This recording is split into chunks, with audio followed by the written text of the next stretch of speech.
السلام عليكم ورحمة الله. من فضائية الإريترية نحييكم ونقدم لكم نشرة الأخبار والمستهل بأبرز العناوين. الرئيس السياسي يتوجه إلى جمهورية كوريا. السفير يوهانس يلتقي الرئيس الباكير مليارديت.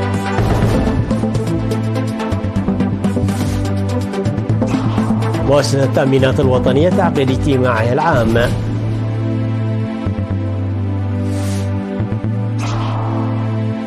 حماس ترد بإيجابية على مقترح بايدن لوقف إطلاق النار في غزة. أمريكا تجيز استخدام أسلحتها ضد روسيا، وموسكو تلوح مجددا بالنووي. البحرين والصين ترفعان علاقاتهم بشراكة استراتيجية. من العناوين إلى التفاصيل. توجه الرئيس السياسي أفورقي ظهر اليوم إلى جمهورية كوريا للمشاركة في اجتماع قادة كوريا الجنوبية وأفريقيا بموجب الدعوة الموجهة إليه من حكومة جمهورية كوريا. يهدف اجتماع قادة كوريا الجنوبية وأفريقيا الذي يعقد لأول مرة يومي 3 و4 من يونيو في مدينة سيول تطوير العلاقات والتعاون الاقتصادي والسياسي والدبلوماسي.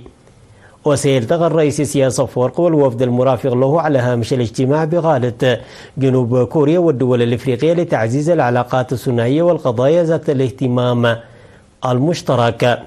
ويوجد برنامج أيضا للقاء القائمين على الشركات الكورية. يرافق الرئيس السياسي أفورقي في زيارة وزير الشؤون الخارجية السيد عثمان صالح.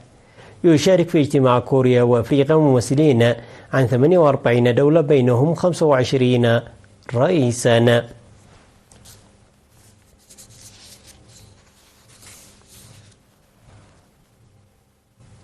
التقى سفير إريتريا في جنوب السودان السيد يوهانس تخلميكيل يوم 29 من يونيو من مايو الرئيس الباكير مليارديت، وبحث تطور العلاقات الثنائية والتعاون بين البلدين.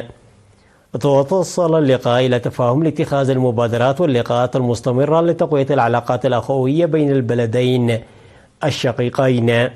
وشكر الرئيس الباكير مليارديت الدعم الذي قدمته إريتريا لشعب جنوب السودان، معربا عن احترامه لشعب إريتريا وقيادته وإعجابه بثقافة العمل للإريتريين المقيمين في جنوب السودان. وقدم الرئيس الباكير مليارديت ردا إيجابيا للطلب المقدم لتوسيع مدرسة الجالية الإريترية التي بدأت في العام 2020 وتستقبل 600 طالب. احتفل الإريتريون المقيمون في كندا بالذكرى 33 لاستقلال إريتريا في الفترة من 18 إلى 31 من مايو. وحضر الاحتفالات المنظمة في مدن ريجينيا وتورونتو وأوتاوا وبرجويت وكالياري وبيانجا ومونتريال وورترون وادمينتون ولندن وجولف وهاليفاكس وفيكتوريا وكولومبيا البريطانية عدد كبير من المواطنين. وتضمنت الاحتفالات فعاليات رياضية وجولات رفع العلم بالسيارات والدراجات في الشوارع الرئيسية وفعاليات ثقافية وترفيهية. وألقت مسؤولة البعثة الإريترية في كندا السيدة أماريش مبراتو كلمة في احتفال تورونتو بشأن المناسبة. وهذا وتم رفع علم إريتريا في المكاتب الإدارية في جميع المدن الكندية يوم 24 من مايو. وأكد المشاركون في الحفل الذي أقيم في قاعة مدينة تورونتو استعدادهم الدائم لضمان السلام والاستقلال. وفادت المعلومات الواردة من هناك بأن الاحتفالات هذه السنة جذبت انتباه العديد من الكنديين والأجانب.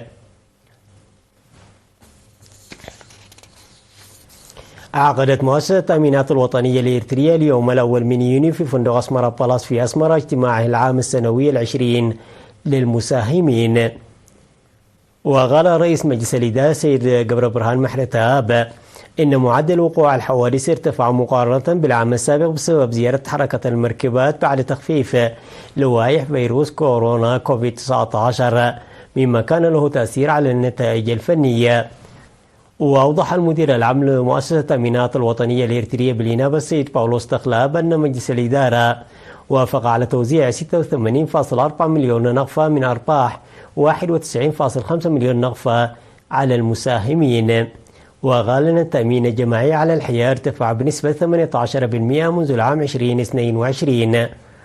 وقدم في الاجتماع تقرير المالي للعام 2023 وتقرير مجلس الإدارة وتقرير الحسابات وتقاسم الأرباح وتوضيح عن الأسئلة التي طرحها المشاركون بشأن عملية الشراء ونقل الأسهم وخيارات الاستثمارات.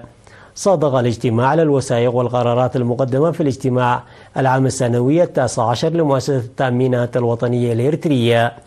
وفي الأخير تم تجديد موعد انعقاد الاجتماع العام السنوي 21 للمساهمين. اختتم في 29 من مايو أسبوع الشباب العمال المنظم في مديرية منرفرة. وقال رئيس تنظيم الشباب العمال في المديرية السيد داوود قرماي مشاركة أكثر من 350 شابا في الأسبوع الذي تضمن مناشط ثقافية ورياضية. من جانبه أوضح مسؤول الاتحاد الوطني للشباب والطلبة في المديرية السيد صالح محمد سعيد بتوسيع أنشطة الأسبوع مستقبلا إدراكا لفوائده. وأشاد مدير مديرية منرفرة السيد هسكياس وهبات ببرامج التأهيل الجارية لرفع قدرات الشباب في مختلف المجالات داعيا للاستفادة جيدا من الفرص المتاحة. وقدمت في الختام الجوائز للفائزين فرديا وعلى مستوى الفرق. تلقى 172 شابا في مديرية قال نفحي دورة تدريبية ل13 أشهر في مجالات صيانة محركات ضخ المياه وتصفيف الشعر والنقاش والمكياج والآداب والمونتاج والإسعافات الأولية. وقال مدير مديرية قال نفحي السيد محاري يوهنس في مراسيم التخريج في 30 من مايو المنصرم دور الشباب المؤهل في التنمية والإعمار، مشيدا بمساهمة الاتحاد الوطني للشباب والطلبة في هذا الصدد.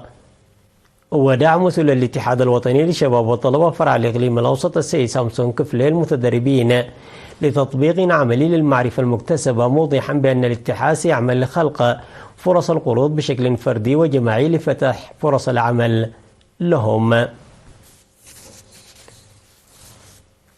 يساهم تركيب مولدات التيار الكهربائي من الطاقة الشمسية بدور كبير في العملية التعليمية في مديرية أفعبت.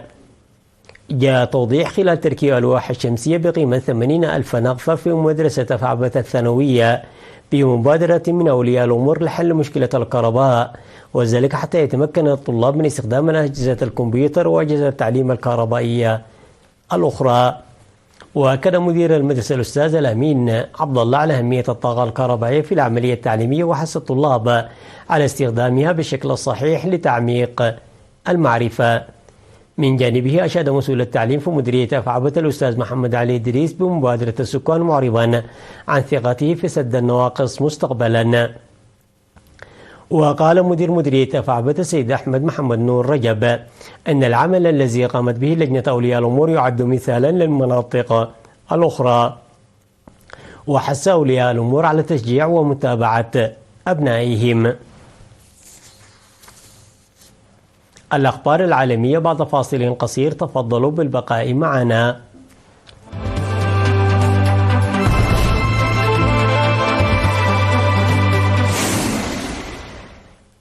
أعلنت حركة حماس أنها مستعدة للتعامل بإيجابية مع أي مقترح لوقف الحرب على قطاع غزة. جاء ذلك في بيان للحركة ردا على إعلان الرئيس الأمريكي جو بايدن في خطاب متلفز أن تل أبيب قدمت مقترح صفقة جديدة لتبادل الأسرى ووقف الحرب على غزة. وقالت الحركة في بيانها أننا ننظر بإيجابية إلى ما تضمنه خطاب الرئيس الأمريكي من دعوته لوقف إطلاق النار الدائم وانسحاب قوات الاحتلال الإسرائيلي من قطاع غزة وإعادة الإعمار وتبادل الأسرى. وفي وقت سابق أعلن بايدن تقديم إسرائيل مقترح من 3 مراحل يشمل وقفا لإطلاق النار في غزة وإطلاق سراح المحتجزين وإعادة إعمار القطاع. قرر الرئيس الأمريكي جو بايدن السماح لأوكرانيا باستخدام الأسلحة الأمريكية ضد أهداف عسكرية في روسيا لوقف الهجوم على خاكيف، لتلتحق ألمانيا بقرار مماثل بعد أيام من قرار كندا وفنلندا السماح باستخدام الأسلحة التي زودتها بها، منح أكثر من 12 دولة غربية إذنا مماثلا. وأعلن المسؤولون الروس أن الدول الناتو تخاطر بالتصعيد إذا منحت أوكرانيا قدرا أكبر من الحرية لإطلاق النار على روسيا. وقال ديمتري ميدفيديف نائب رئيس مجلس الأمن الروسي والرئيس الروسي السابق الجمعة أن موسكو لن تكون تطلق تهديدا أجوف عندما تحدثت عن إمكانية استخدام أسلحة نووية تكتيكية ضد أوكرانيا، وحذر من أن الصراع بين روسيا والغرب قد يتصاعد إلى حرب شاملة. أعلنت الصين والبحرين رفع مستوى العلاقات البينية إلى مستوى شراكة استراتيجية شاملة، واتفقتا خلال جلسة مباحثات رسمية أجراها الملك حمد بن عيسى الخليفة مع الرئيس شي جي بينغ على رفع مستوى العلاقات فيما يمثل مرحلة جديدة من التعاون. واستعرض الجانبان مختلف جوانب علاقات الصداقة الوطيدة وسبل تعزيز أوجه التعاون الثنائي في مختلف الجوانب الحيوية وخصوصا الاقتصادية والتجارية والاستثمارية والعلمية، كما بحث قضايا والمستجدات على الساحتين الإقليمية والدولية وفقا لوكالة الأنباء البحرينية. وصدر بيان مشترك عرب الجانبين فيه أن ارتياحهم لما حققته العلاقات الثنائية بين البلدين من تقدم كبير واتفاقا على إقامة علاقات الشراكة الاستراتيجية الشاملة وتعزيز التعاون الودي في جميع مجالات على نحو شامل بما يخدم الشعبين بشكل أفضل، ومواصلة تبادل الدعم السابق في القضايا المتعلقة بالمصالح الجوهرية للجانب الآخر. أفاد مركز علم البراكين والتخفيف من آثار الكوارث الجيولوجية في أندونيسيا بأن بركانا في جزيرة هالموهيرا بشرق البلاد صار مطلقا سحابة من الرماد بارتفاع 5 كيلومترات، فيما حذرت الوكالة الوطنية لإدارة الكوارث التابعة للمركز من احتمال حدوث فيضانات مفاجئة وتدفق حمم. وجاء ثوران بركان جبل إيبو عقب سلسلة من نوبات الثوران بعد أن لاحظت السلطات تصاعد في النشاط البركاني، مما أدى إلى إخلاء 7 قرى مجاورة من سكانها. وقال المركز أن عمودا من الرماد رمادي اللون شديد الكثافة انطلق نحو الجنوب الغربي، مضيفا أنه يتعين على السكان والسائحين على الحفاظ على مسافة لا تقل عن 7 كيلومترات من فوهة البركان النشط. تذكير بالعناوين مرة أخرى. الرئيس السياسي يتوجه إلى جمهورية كوريا.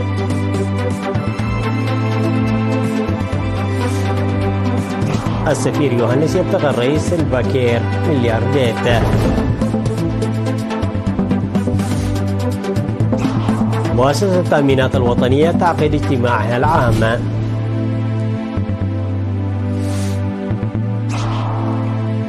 حماس ترد بإيجابيات على مقترح بايدن لوقف إطلاق النار في غزة. أمريكا تجيز استخدام أسلحتها ضد روسيا، وموسكو تروح مجددا بالنووي.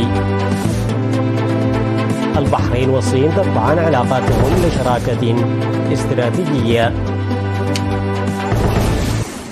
وصلنا إلى ختام النشرة التي قدمناها لكم من الفضائية الإريترية. إلى اللقاء.